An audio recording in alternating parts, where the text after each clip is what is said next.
I always challenge athletes, man, just be a good person because everybody's watching you. Everybody's watching the athlete, especially if you're a good athlete, right? Absolutely. They're definitely watching your what you're doing. platform's even higher now.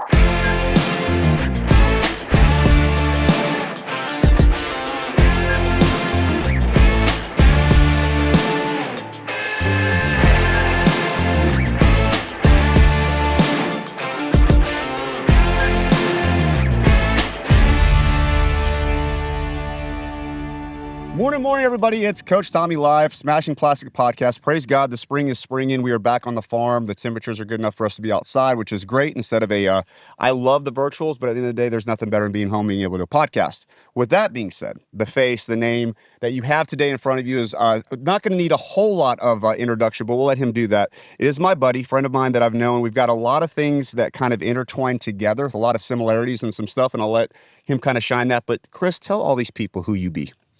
Yeah, so I am, we said something about being young earlier. I'm 29, which I feel like is pretty young, right? I've 100%. got an amazing wife, high school sweetheart. We got 3 beautiful kids. Okay.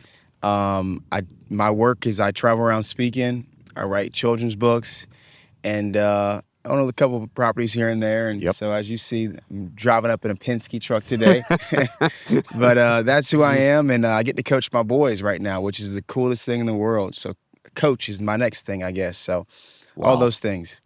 Well, Chris, you and I have some commonalities to where you have attended the beloved University of Charleston Southern University, as have I. You have played baseball at Charleston Southern, so have I. So we have some commonalities with that. We're in the beloved world of coaching. But tell these people at the end of the day, like the journey of baseball for you, because I know this is a pickleball podcast. Everybody that's listening knows this is a pickleball podcast, but in all, sports are sports, bro, right? You and I can agree. Sports are sports. There's some commonality threads through that. Walk us through the baseball journey and how that has shaped into where you are today. Yeah, so I played all the sports as a little kid, right? You know, your parents throw you in everything to see what sticks. And then I think it was in like 2nd grade, I realized I was okay at baseball, but all of my best friends played baseball. I was living in Atlanta. Okay. And all of my best friends played baseball. And so like the people that my parents trusted that I could stay over their house and hang out was like my baseball teammates. So 2nd grade, 3rd grade, started playing travel ball. Okay. You know, which was young. I mean, even today, that's they're still doing it young today. That's young, And so we did that. Moved to Charleston middle school. Started playing for my high school JV team in 7th grade. Okay. 8th grade, I got to play varsity for our high school team. Okay.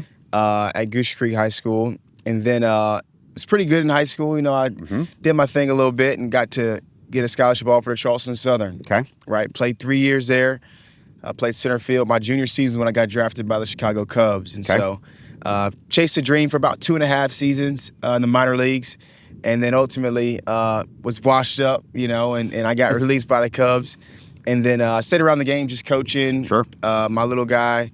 And then still coaching like summer camps for the River Dogs. Okay. Which is a minor league team here in Charleston. Right. If anybody doesn't know. But yeah, coached them up in the summer. And that's kind of how I stayed around the game. And I love it. It's been an outlet for me. I love how tough it is. It's so hard, man. I have to explain that to our 9-year-old team. Like, guys, you're going to get out. Don't cry, right? It's part of the game, baby. You're going to get out. Right. And so that's how I stayed around it. So sports has always been kind of in the blood, and now hopefully I still look like an athlete a little bit.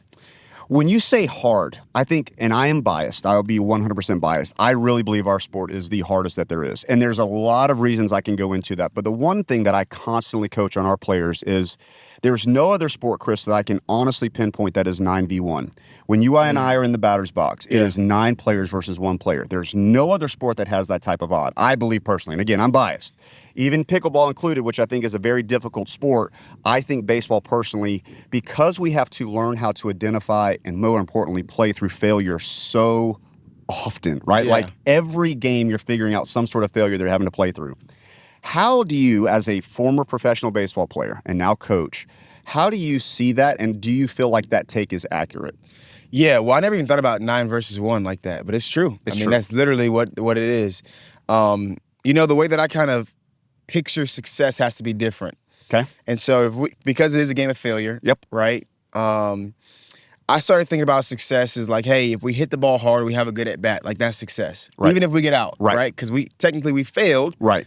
But we had a good at bat, or we hit the ball hard, and hey, that's a win, right? Having a 7-pitch at bat or 10-pitch at bat and striking out, right? Hey, dude, got through a nasty pitch at the end, Right. you still won, right? You got to think about your wins different. If not, you'll go insane with this game of I baseball, agree. right? I Because agree. it's so hard. It is so hard. You can hit the ball perfect, and all of a sudden you got a guy like you, sprinting somewhere and making a diving catch. Yep.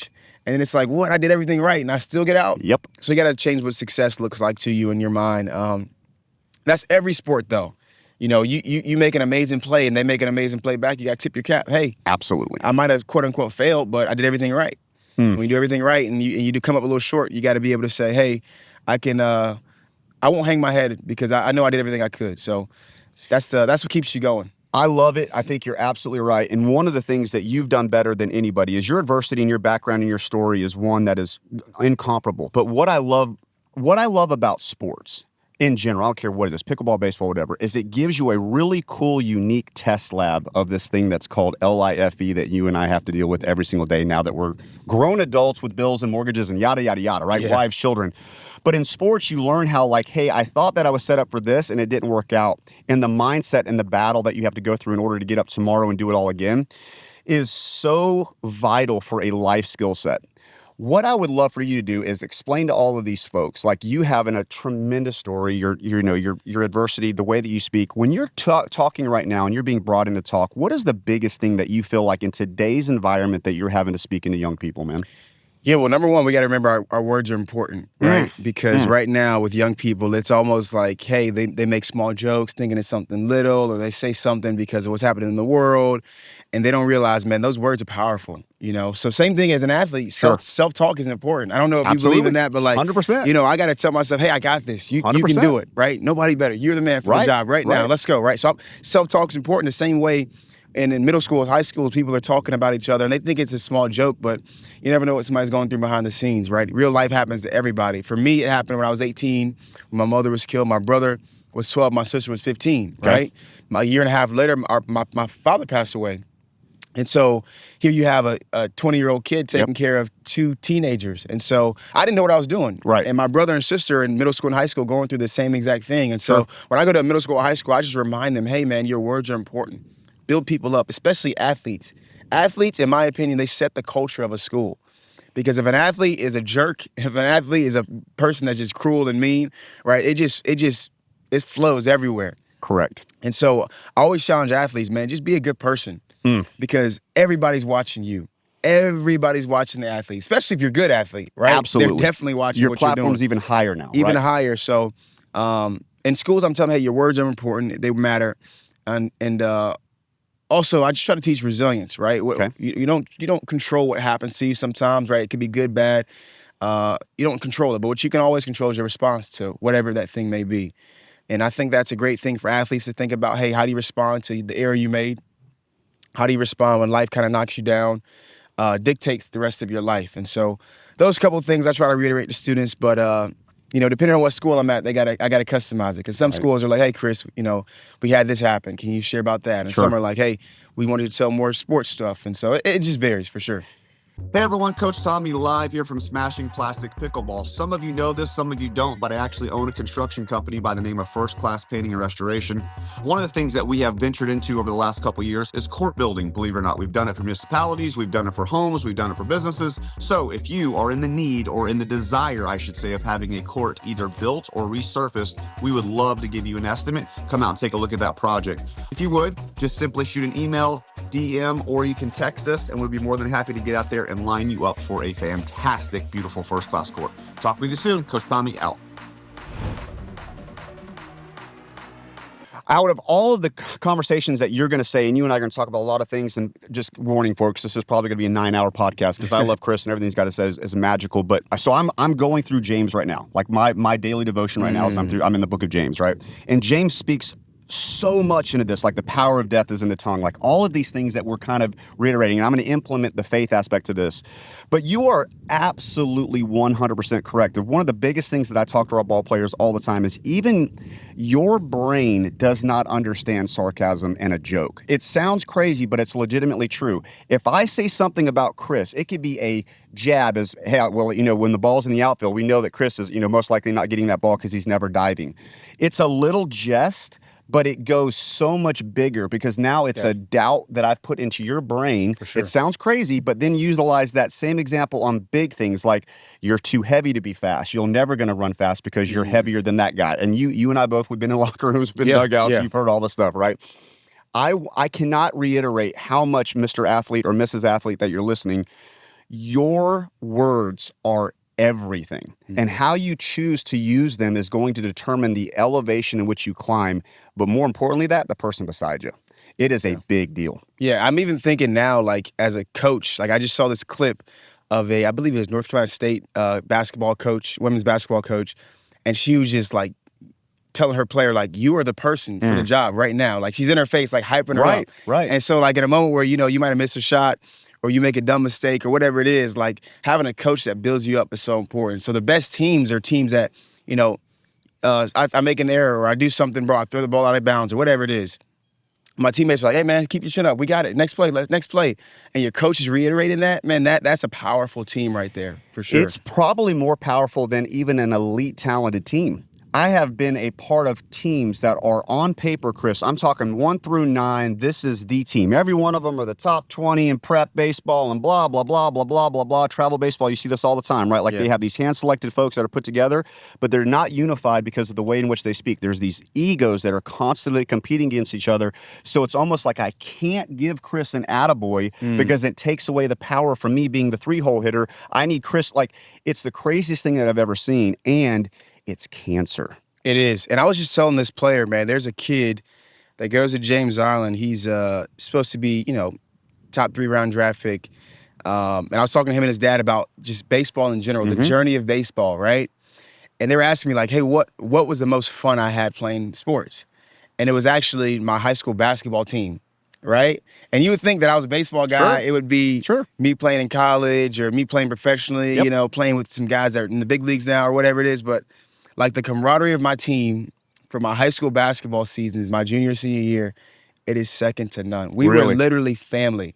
We were family. And so when I think about good teams, it's like, hey, it's a brotherhood. It is a family unit. You know, you even break it down, you say family a lot of times, right? 100%. You say family on 3, 1, 2, 3, 100%. Family. And so when you got guys that are holding you accountable but in love, right, because they're also doing it themselves. They don't just talk the talk, but they walk the walk. Those are the teams that, you know, they go far, not just because they're talented, but because they know, hey, if I mess up, I know my buddy's got my back right behind me. And so there's no pointing fingers. It's always picking each other up. And I love that about sports. The very farm that you're on right now is called Funville Farm. We bought this, we built this. Everything that you're seeing in the background, you've kind of taken a glimpse. You're staring at a professional wool football field. Like, all of this was built for our travel baseball team because my travel baseball team, Chris, is family. Yeah. They have been together since they were 9 years old. Wow. They are now 18. Yeah. So you do the math. These guys have been together for a decade. The same team, which, as you know, in travel baseball is unheard of. It does not happen. Never happens. And here's what's even more successful about that is out of 14 rostered players, 13 of them have committed to college this year. 13 out of 14 players. And my 14th hasn't because he has Tommy John surgery. Oh, my goodness. Now, I'm not saying that to brag on me. I'm saying that to brag on one thing. It's culture, man. Those kiddos would pick up and go change a tire for any one of those players at 3 o'clock in the morning because they are family. Yeah. You know what I mean? I never had crosswords about whose ego's this, whose ego's that. And everybody always calls and asks me, like, hey, how did you do vapor? How in the world does that thing even work with what you guys have dealt with? We have no paid coaches. I could go on and on and on. Wow. And I always feed them this one word. It's culture, man. It's culture. So whatever sport you're in, whether it's pickleball, whether it's basketball, whether it's baseball, the culture is always going to determine the I would say the altitude of which that team is going to go, no matter how talented they are. Yeah, and I think even you see it in college sports now, where it's like the whole NIL culture just shifting teams every single year, kind of goes to the highest bidder. But even in that, like, you can still get a team that can, for lack of better words, catch lightning in a bottle because they mesh together like a family. Yep. And that's beautiful, man. I didn't know your team had been together for that long. That right? Literally is unheard of. And you know what I was thinking about? Because we just had a tournament this weekend. And whether it's pickleball, whether it's basketball, whenever you play with people that are good, like, you're gonna play up. You're like, okay, this is the standard. Okay, I can't be down here where I'm usually at. Like, I got to raise my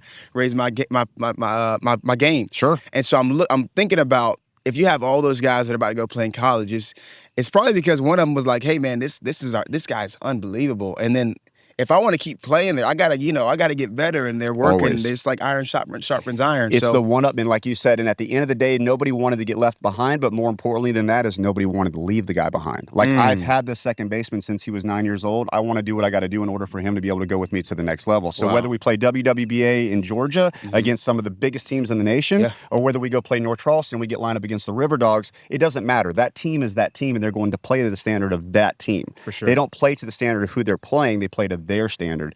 And it just became one of these things that it really is magical. And I need to take your road and write a book on it, because it really is such a magic unicorn that happened. And it's going to be really, really interesting next year when I have to get in a Penske truck and go to 14 different schools to watch some college baseball, which is going to be really, really, really fun. You need to document the whole process. It would be, man. That'd be legit. It's going to be. I'm more excited than you can ever know. So that's really big stuff. All right, back on you. Let's fire some of these things, because people know that we have Chris coming on. So I got some questions for you. You ready for this? What's up? Rapid fire. All right. No challenge here that you can't handle. In baseball, what did you learn about discipline and your perseverance that you talk about? Like, what did you learn about it? Is there any Bible verse that you would put on your hat, or is there something that you would do that would help you through the perseverance aspect of how hard that stupid game is? Yeah, I think there's two things. Commit your works into the Lord, trust in Him, and He will act. There's also I've got one tattoo right now. Okay. And the one tattoo is of my church, like palmetto tree, the 9 doves. And the scripture is Proverbs 24:10, and the scripture says, if a man falters in the day of adversity, he's a man of little strength. And I absolutely love that verse. You know, so it's kind of like a call to action. One rendition of it, I think in the English Standard Version says, it asks the question, it says, if a man falters in the day of adversity, how small is his strength?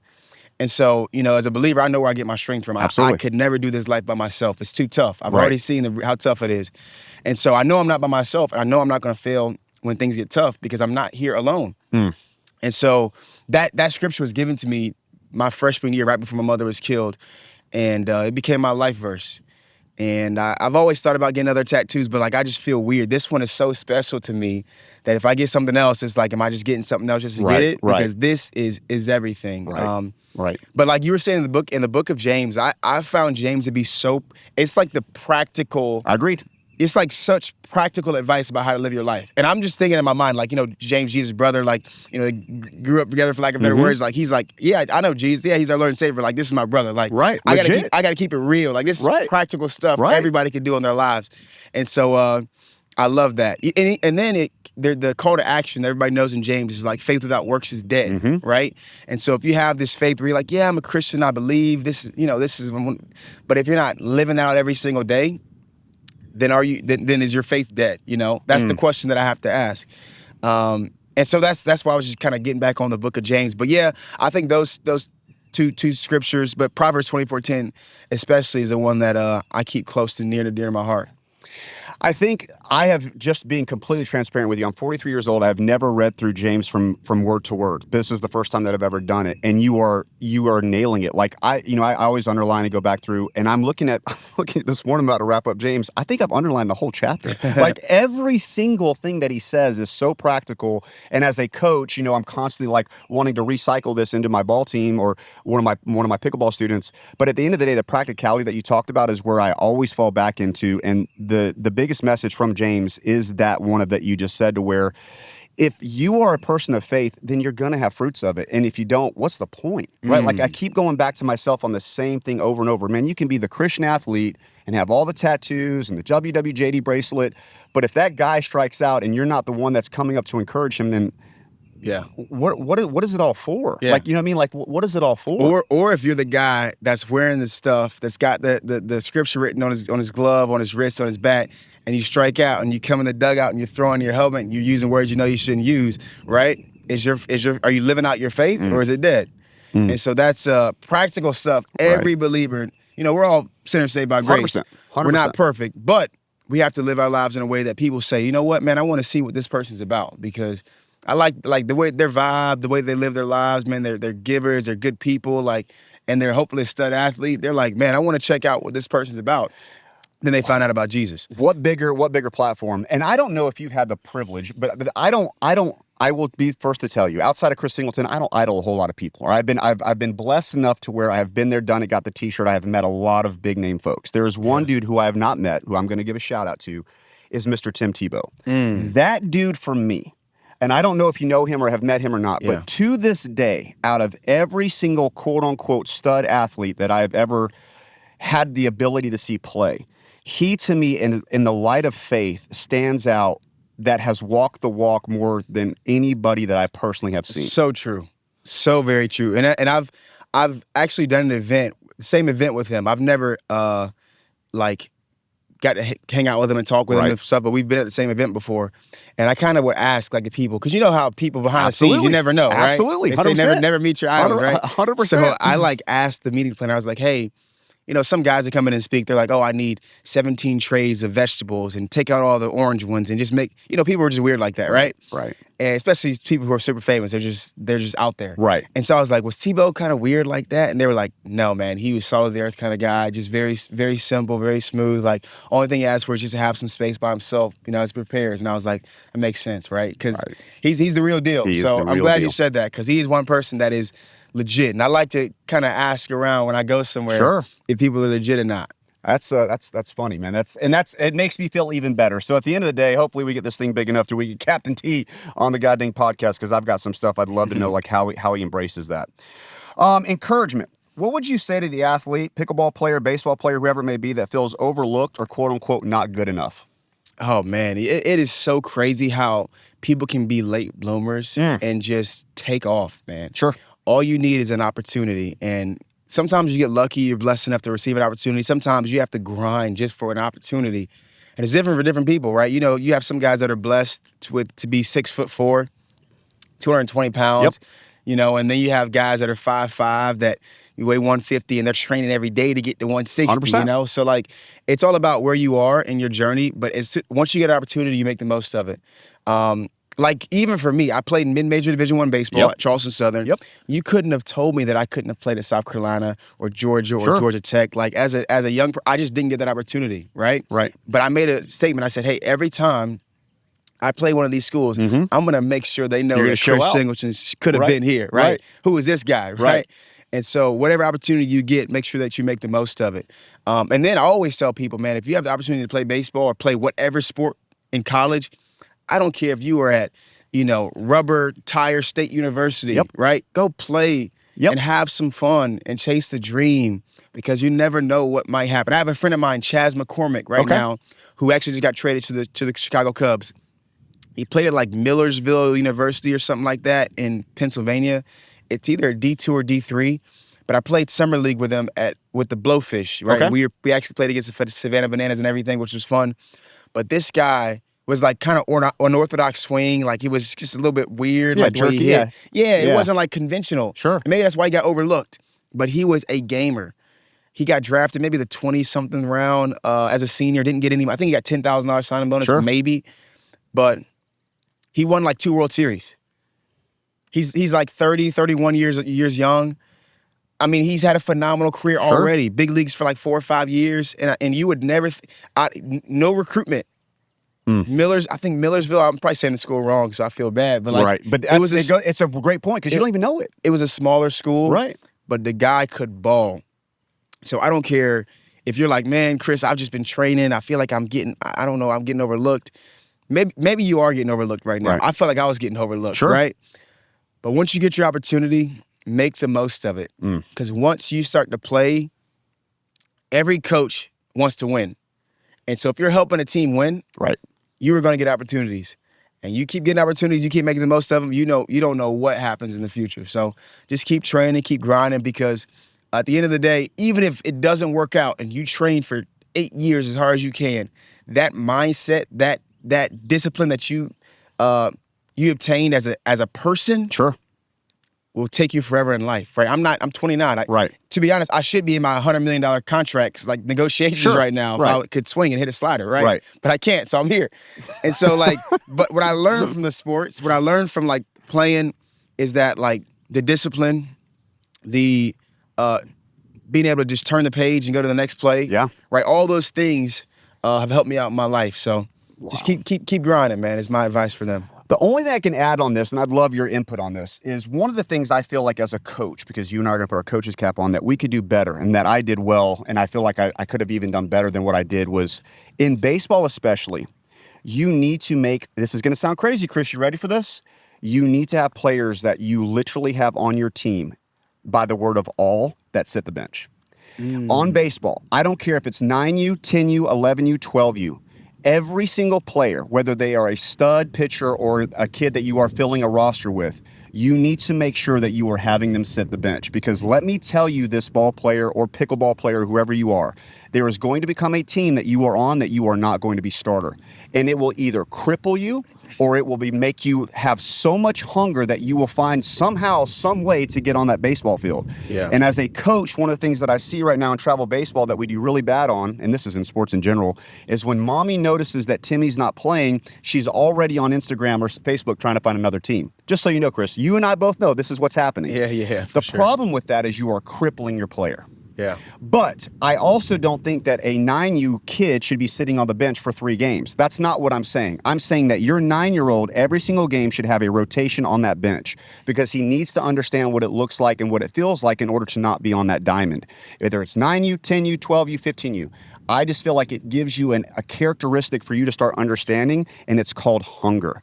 The biggest thing that's missing out of America in general is hunger. Yeah. When you and I are hungry, whether it's finding another property, whether it's wanting to win the pickleball gold match at Bubba's Bait and Barbecue, or whether it's us trying to get drafted, hunger is what makes us get up and do the reps and makes us watch what we eat, makes us get on TMS and try to find the deal that nobody wants. That's what makes you and I do this. If you remove hunger, folks, you're removing the draw in order for us to do it. Yeah, I love that. And it also tests the character. Like, if I'm a good player, but like I'm just an awful teammate, right? I'm not cheering my guys on because I'm sitting down on the bench for 2 innings, right?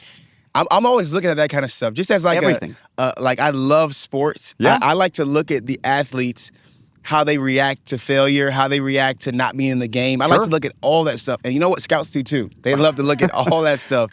And so I'm like, sometimes, the other day I was literally at a tournament, and my wife's friend has a son playing like 11U, big kid. And I was watching this game, and the kid before him made a he crushed the ball in right center, right? Okay. He gets a stand-up triple, but he doesn't stop. The coach sends him like, hey, try to get inside the park home run. He gets out at home. He comes in the dugout. He throws his helmet. Oh, my goodness. And I'm just sitting there like, why is the coach not saying anything? Right. You know, he throws his helmet, and the coach is like, hey, man, I tried to give you a shot to get it inside the park home run, man. It's all good. And he's like not having any of it. And I'm thinking to myself, if I'm that coach, that kid is sitting on the bench. Immediately, right? He's sitting on the bench, and he's not going to just sit there. He's going to cheer on his teammates, because that's not what we do.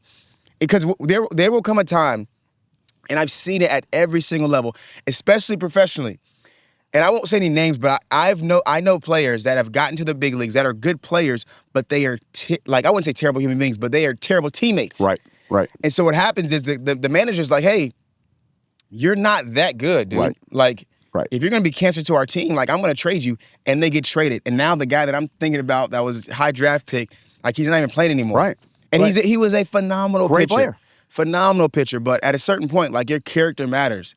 It matters, man. It's one of the things that, like, I wish, and this comes from perspective, because now you're 29 years old, you're still a young, growing, aspiring stud, but you have perspective of a 29-year-old, not a 19-year-old, not a 9-year-old. So your perspective of all of these things is so much different than it was when you were not being ugly, but when you're a hot-headed 19-year-old that's got the world on fire, your perspective's different than when you're 29 years old, right? Yeah. So as a coach, I feel like that's our biggest job, is being able to pull Johnny over to the side and just say, hey, listen, I know how you feel. I have felt the same way. Here's what I have found. And if you do that, there will be consequences that, in all honesty, whether you get cut from the team or whether you get benched, they are lessons that coach should hopefully be able to implement so that kid doesn't have to go through the minefield. And I am telling you, that's the biggest thing that's missing from youth sports that I see. Yeah, I agree. And even, like, I just always think back on, like, sports leading to life, because I don't care what sport you play, but I always encourage parents to throw their kid into some sport. Yep. Right? Just something where it's a team, and that they're going to mess up sometimes, and they're going to have to learn from their mistakes, like something out there, right? And as far as, like, what it leads to in life, how are you going to handle if you do everything right and the deal doesn't happen? Are you just going to be a sour individual that's mad at the world? Or are you like, you know what? I'm going to keep swinging, man. Next one I'm going to keep working hard for. Or is it like, hey, deal didn't work out. Woe is me, end of the world. They didn't buy our company because of one thing happened wrong. Like, what kind of human being are you going to be? And it leads back to like, hey, if we're coaching our kids the right way, we're playing with integrity ourselves, even as adults when we're playing sports, because they're watching us, right? 100%. So how we act is super important. Will lead to like what future generations are like, just not just on the court or in the field, but like in real life. It's the biggest lesson of all, and that's learning how, if we can learn life through the beloved world of sport, then it allows you to avoid the minefield where it really does matter, because then it becomes dollars and cents and things that really are a big deal. But I love that you said that, man, and I'm the same way. Just as you know, I'm constantly looking at, if I can identify the biggest cheerleader on the team, and if he happens to be the superstar, then I don't want no part of that baseball team that I'm about to play. If I'm on the pickleball court and I notice that the star player is the one that's encouraging and literally being the one that's lifting up, I know without a shadow of a doubt I'm about to get clapped all over this court because their culture is correct. Yeah. Like legitimately. But the opposite, if I notice that the stud, Chris Singleton, is throwing his helmet when he didn't get a double, I know that team is done because my team is going to mop the floor with you, not just baseball-wise, culture-wise. Yeah, culturally and mentally. Like when somebody fails, that's gonna spread to everywhere else on that team. So everything. Yeah, it's just we've a seen ticking it. time bomb, man. You can just clock it. I promise you. It's and at a certain point, like you couldn't have told me, Chris Singleton, when I was 16 years old, that like I was gonna hit 220 something as a professional athlete. I was like, dude, there's no way. Come on now, this is what I do, baby. This Come is what on you now, do. right? I'm proud of my 220 something So now, I man. bet, These guys are so incredibly good. So like at a certain point, dude, you're not that good. Right, Like, right. Even guys that play 10 years in the big leagues, like they're trying to stretch to 15 because they're like, these guys are good coming up now. Every day. So there's always like, you have to be confident, yes, but also be humble. Sure. It's a tough sport, and people are good, man. I remember playing against guys, I thought I was a man, right? Right. You started playing against my man from South Korea that's been a man since he was 13. You like, whoa, okay. There's levels to this thing, man. There's levels. This guy's got drinks named after him. Telling you, like, right? Yeah, legitimately. This guy, he was on billboards at 12. That's how good he was. So you learn from that. And in those experiences, like that's why it's so rich that I get to share that with the next generation. Like, dude, you're good. No, you're a stud. You might be one of the best 10-year-olds in our state. But we don't know what you're going to look like when you're 18. We don't know what my man from Venezuela is going to look like when he's 18. 100%. So, like, keep working, buddy. 100%. So that's super important. I love it. I absolutely love it. All right, now we're going to translate a little bit into the beloved world of pickleball. Have you played pickleball, Chris? So it's just what people know. Do you play pickleball at all? I have played pickleball. I used to play on Wednesdays a lot. Okay. That was like our thing for our neighborhood. And it took me like 2 weeks to kind of get the hang of it. First, I'm thinking I'm an athlete. I got this, baby. You're going to out-athlete everybody out here. But at first, it was like, okay, I'm getting the hang of it. I can be an athlete. But then when you start learning the game for real, like, because I don't even hit it hard on my serves. Like, I'm not one of those. Sure, you're just getting it in. I'm just getting it in, trying to be an athlete. I'm not trying to make unforced errors, you know? Yep. And so I've learned a little bit. I wouldn't say I'm like a stud, though. Like, these guys that are just unreal, just, like, I'm not that. But I am pretty good. I don't have my like golf, my handicap or whatever it is. Yeah, I don't know it. You ain't got my your duper. Yeah. Yes, my duper. Shout out duper. Yeah, Chris Singleton knows who you I don't beat. know what my duper is, but I know I'm pretty solid. That's good stuff. What is some of the characteristics, and I'll give you some feedback. So as you know, I'm now baseball converted into pickle. I'm actually still doing both.